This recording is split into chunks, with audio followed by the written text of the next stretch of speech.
Hello Peacekeepers, Savannah Marshall here with Marshall Mediation, and today we will be discussing integrative agreements and how and when they are best used in your conflict resolution.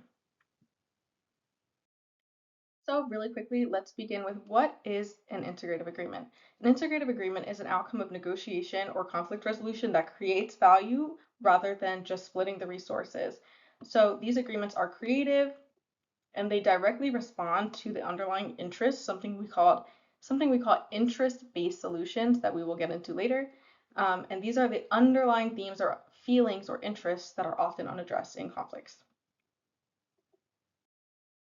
So the main origins of integrative agreements and the theories around them specifically come from three certain researchers.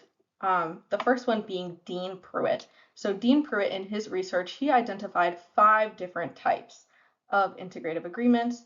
And later in further research, somebody named Peter Carnevale expanded on that research and identified 3 more. So in total, we have 8 different types of integrative agreements that you can analyze and give a try in your everyday conflicts that you might encounter, and it is great practice.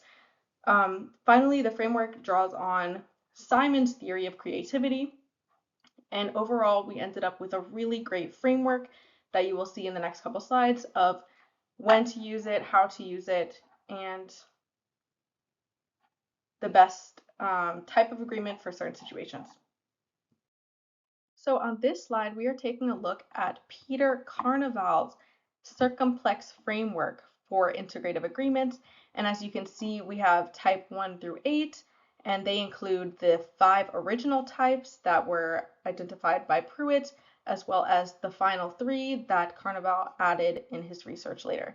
So you can see the sliding scale on both the X and Y axis of how and when these types would apply, but I will go ahead in later videos and give you some specific examples of when to best use these types of agreements.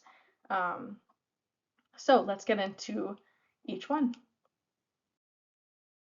So here are the 8 types of agreements listed out in a chart. We have compromise, log rolling, which is a type of trade-off agreement, modifying the resource pie, expanding the resource pie, bridging interests, cutting costs, non-specific or non-monetary compensation, and superordination.